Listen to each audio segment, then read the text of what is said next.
शंकर भगवान की शिवरात्रि साधना की रात्रि होती है। शंकर भगवान की शिवरात्रि एक आराधना की रात्रि होती है। हमने पहले भी कथाओं में कहा, हर महीने शिवरात्रि आती है, प्रत्येक महीने शिवरात्रि पड़ती है, और प्रत्येक महीने की शिवरात्रि पर अगर आपसे बन सके, आप दुनिया में अगर आपके पास में लोग कहें कि ये बहुत गरीब व्यक्ति है, बहुत साधारण व्यक्ति है, इसके पास धन नहीं है, वैभव नहीं है, सत्ता नहीं है, इसके पास खुद का मकान नहीं है, इसके पास खुद की प्रॉपर्टी नहीं है, इसके पास खुद की दुकान नहीं है, दूसरे के यहाँ काम करता है, इसके पास कुछ भी नहीं है, हम उनसे कहेंगे 12 महीने शिवरात्रि आती है, 5 जगह पर चढ़ाई हुई बेलपत्र, आप एक वर्ष 12 शिवरात्रि का एक नियम ले लो, 5 जगह पर बेलपत्र समर्पित करना सीख जाओ। एक बेलपत्र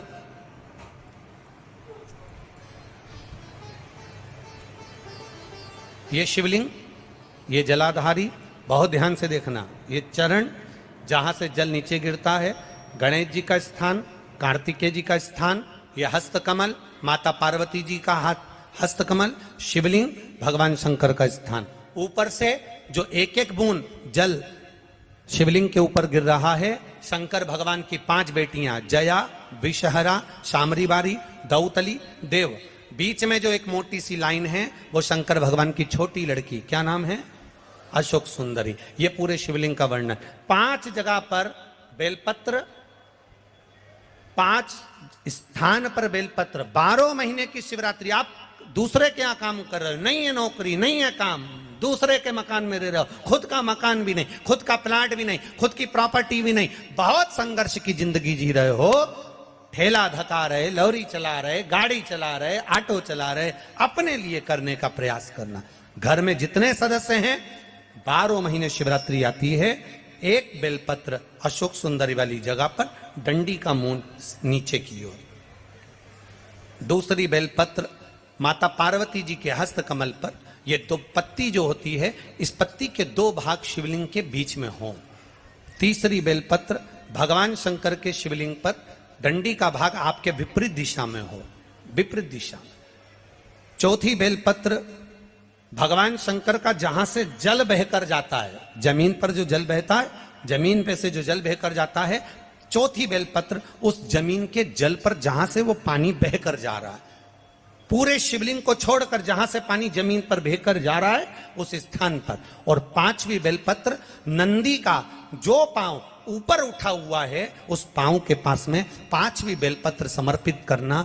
एक शिवरात्रि से लेकर 12 शिवरात्रि जो 1 वर्ष तक कर लेता है, 1 वर्ष अपनी कड़ी मेहनत के साथ में मेहनत पूरी करना। और ये 5 बेलपत्र हर महीने जो शिवरात्रि आती है उस पे समर्पित करना प्रारंभ कर दीजिए और मेहनत करना प्रारंभ कर दीजिए। आपको आपके कर्म का फल मिलेगा। साल भर के अंदर आप अच्छे बनकर बैठ। देवराज ब्राह्मण की माता 1 लोटा जल शिव को समर्पित करती। कितना जल? जम के बोलिए जरा। 1 लोटा। और आप सबको कहूंगा, शिव मंदिर में प्रतिदिन 1 लोटा पानी, 1 लोटा जल अवश्य अवश्य चढ़ाना।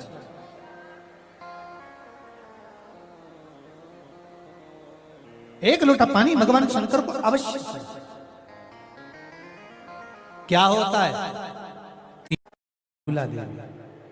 देखिए, देवराज ब्राह्मण चोरी करने के बाद भी भगवान शंकर के धाम गया है। उसका एक कारण था कि देवराज ब्राह्मण की माता 1 लोटा जल शिव को समर्पित करती।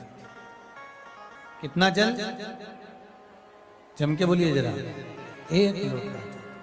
और आप सबको कहूंगा, शिव मंदिर में प्रतिदिन 1 लोटा पानी, 1 लोटा जल अवश्य अवश्य चढ़ाना।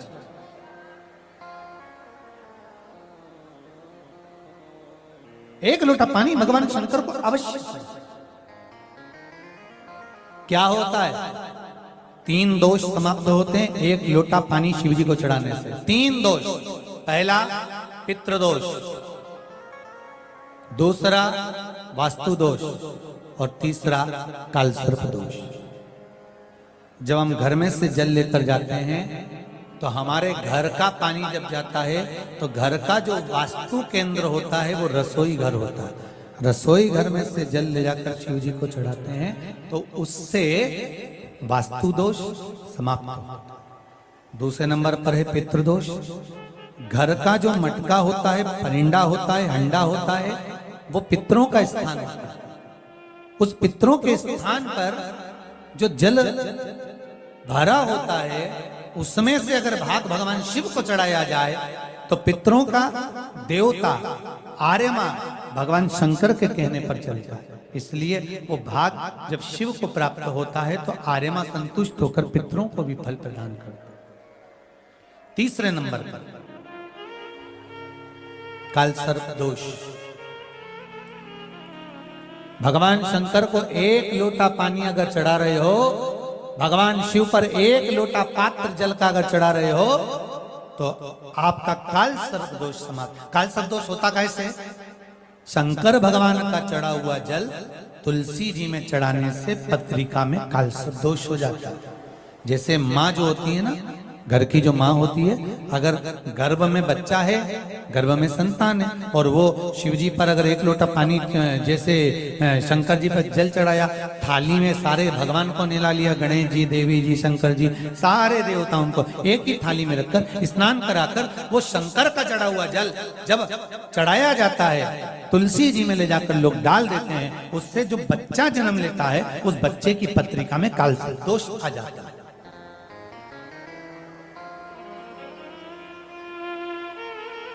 इसलिए शिव महापुराण की कथा कहती है सारे देवताओं को भले एक ही थाली में स्नान करा लो, एक ही पात्र में स्नान करा लो, पर देवाधिदेव महादेव को एक छोटे से पात्र में अलग से स्नान करा लेना चाहिए, अलग से।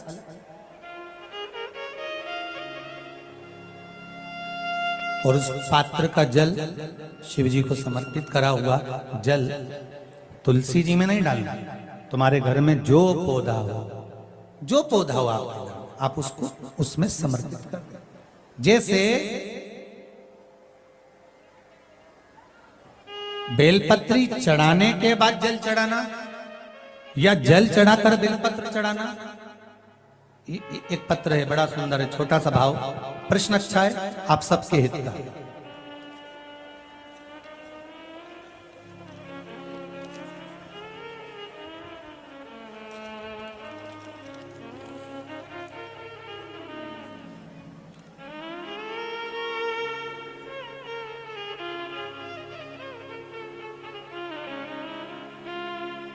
अरुणा जी अग्रवाल जयपुर, झरना जी अग्रवाल जयपुर राजस्थान से इन्होंने प्रश्न किया है, गुरुदेव दूध, कच्चा दूध केवल शिवलिंग पे चढ़ाना चाहिए या पूरे शिव परिवार पे चढ़ाना चाहिए?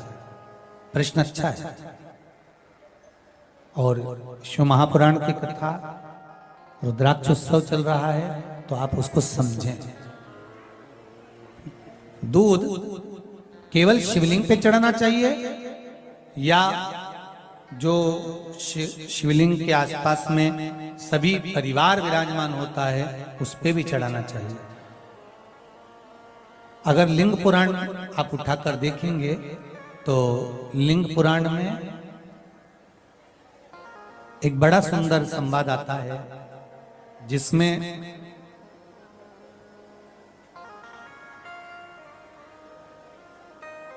पीले कलर के शिवलिंग का वर्णन है। सफेद, लाल, पीला और काला, ये शिवलिंग का आपको पहले वर्णन करा है। ब्राह्मण सफेद मट्टी का शिवलिंग बनाता है, वैश्य पीली मिट्टी का शिवलिंग बनाता है, क्षत्रिय लाल मिट्टी का शिवलिंग का निर्माण करता है, शूद्र काली मिट्टी का शिवलिंग का निर्माण करता है। काली मिट्टी के शिवलिंग का निर्माण करता है। ये जो वर्णन किया गया है कि उसमें लिंग पुराण के अंतर्गत एक पीले शिवलिंग का वर्णन आता है कि पीला जो शिवलिंग होता है उस शिवलिंग का भाव कितना सुंदर बताया गया है। उसमें व्याख्यान वर्णन में आप अगर पढ़ेंगे देखेंगे लिंग पुराण के अंतर्गत तो उसमें आता है कि दूध जब आप देव अधिदेव महादेव के शिवलिंग पर समर्पित करते हो तो शिव महापुराण की कथा कहती है, लिंग पुराण कथा कहती है, नर्मदा पुराण, स्कंद पुराण, पद्म पुराण, अग्नि पुराण, सारी पुराणे वर्णन करती है। वराह पुराण, ब्रह्मवेत्ता पुराण, ये जितनी पुराणे सब वर्णन करती है कि जब शिवलिंग पर हम दूध चढ़ाते हैं तो केवल शंकर भगवान के शिवलिंग पर दूध चढ़ा देने से संपूर्ण परिवार पर दूध चढ़ जाता है। अलग से हमें कहीं चढ़ाने की जरूरत नहीं, अलग से हमें कहीं दूध ले जाकर चढ़ाने की जरूरत नहीं कि हमें गणेश जी को अलग से चढ़ाना पड़ेगा, देवी जी को अलग से चढ़ाना पड़ेगा, कार्तिकेय जी को अलग से चढ़ाना पड़ेगा या नंदी को अलग से चढ़ाना पड़ेगा। तो जो प्रश्न करा है जन्ना जी अग्रवाल जी ने, जयपुर राजस्थान से हैं, सुंदर प्रश्न करा है। और ये आपको ज्ञात होना चाहिए कि शंकर भगवान पर चढ़ाया गया थोड़ा सा भी दूध जल जो हम भगवान शिव को समर्पित कर रहे हैं वो केवल शिव के लिए नहीं रहता, केवल भगवान शंकर के लिए नहीं है, वो स्वयं 33 कोटि देवताओं को समर्पित हो जाता है, स्वयं 33 कोटि देवताओं को पहुंच जाता है।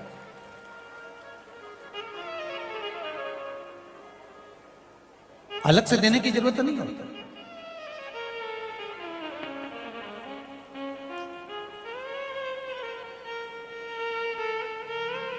महाराज एक लोटा पानी, बेलपत्री आप शिवलिंग पर पहले चढ़ा रहे हैं, उसके बाद जल चढ़ा रहे हैं। दूसरा, जल चढ़ाने के बाद बेलपत्र चढ़ा रहे हैं।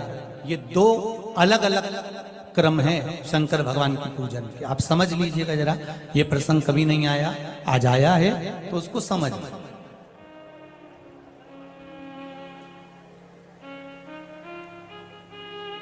पहले बेलपत्र, उसके बाद में जल जो चढ़ाया जाता है, ये रोग मुक्ति के लिए चढ़ाया जाता है। काय के लिए चढ़ाते हैं अपन? रोग के निवारण के लिए, रोग मुक्ति के लिए। जैसे कोरोना महामारी के अंतर्गत अपन सबने स्मरण किया ऑनलाइन शिव महापुराण में कि एक वर्णन किया था कि अगर ज्यादा स्वास्थ्य गड़बड़ हो रहा है तो एक लोटा दूध था और एक लोटा पानी बेलपत्र रखकर फिर चढ़ाने का उस समय पर वर्णन किया था। आप लोगों ने, कई लोगों ने उसको किया भी और उसका लाभ आपको मिला। उसी तरह आप शिव मंदिर में जाकर दर्शन करेंगे तो दो चीजें अपने को दर्शन करने को मिलेगी। एक भक्त आता है शंकर जी के मंदिर में, लोग भाव से पहुंचते हैं तो पहले वो क्या करते हैं, पहले बेलपत्री चढ़ा देते हैं, फिर जल चढ़ा देते हैं। और एक भक्त जो शिव मंदिर में पहुंचता है पहले जल चढ़ाता है फिर बेलपत्र चढ़ाता है। दोनों का अलग अलग क्रम है, दोनों का अलग अलग भाव वर्णन है। पहला, अगर बेलपत्र चढ़ाया है और उसके बाद अगर शंकर भगवान पे जल चढ़ा रहे हो तो ये रोग मुक्ति के लिए होता है। जैसे बड़े रोग किसी को हो जाए, रोग किसी को घेर ले तो वो बेलपत्री चढ़ाने के बाद फिर जल चढ़ाएगा तो उसको रोग थम जाएगा और फिर वो रोग आगे नहीं बढ़ेगा, आगे नहीं बढ़ेगा। रोगों को थामने के लिए बेलपत्री पहले, फिर जल। और जब कुछ कार्य के लिए आप, सिद्धता के लिए आप, अच्छे कार्य के लिए आप, मन की प्रसन्नता के लिए, आनंदता के लिए आप शिव आराधना कर रहे हो, आप शंकर की आराधना कर रहे हो तो आप जल चढ़ाकर फिर बेलपत्री चढ़ाए, उसका लाभ आनंद में। आपने जल चढ़ाया उसके बाद बेलपत्र चढ़ाया।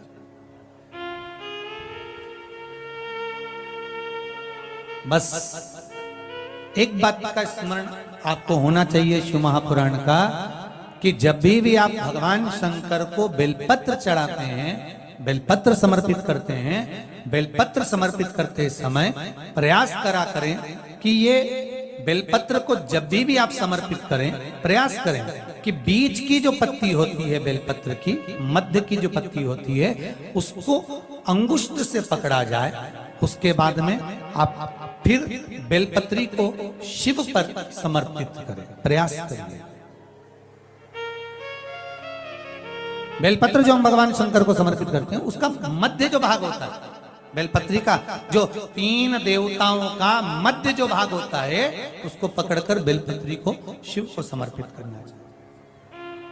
पूर्व की कथाओं में यह भी वर्णन किया है कि बेलपत्री की डंडी का मुख कहां होना चाहिए। पूर्व की कथाओं में यह भी बताया गया है कि बेलपत्री की तीनों डंडियों के बीच में, तीनों पत्तियों के बीच में जो खाली जगह होती है, डंडी होती है, उसका क्या महत्व है, ये पूर्व की कथा में पहले बता चुके। पर आज जो क्रम चल रहा है कथा का, उसमें अपन जो समझ रहे हैं वो ये होना चाहिए कि आप किस कामना से जल चढ़ा रहे हैं, आपके जल चढ़ाने का क्रम क्या है। अगर आप रोग मुक्ति के लिए चढ़ा रहे हैं तो पहले बेलपत्र चढ़ेगी, फिर जल चढ़ेगा। आप कार्य सिद्धि के लिए चढ़ा रहे हैं, पहले जल चढ़ेगा, फिर बेलपत्र चढ़ेगी। और यदि कोई विशेष कार्य है आपका, जो आपको भगवान शंकर से जाकर कहना है, कोई विशेष कार्य, जैसे ब्रह्मलोक में ब्रह्मा है, बैकुंठ में भगवान विष्णु है, पर संसार सागर में, ब्रह्मांड में, मृत्यु लोक में अगर कोई देव है तो वो देव अधिदेव महादेव, वो देव अधिदेव महादेव, दूसरा नहीं।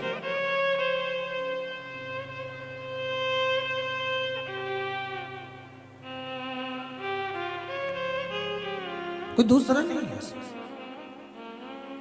भगवान दया करना,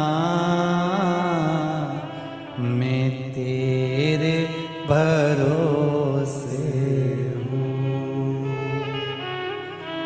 भोलेनाथ दया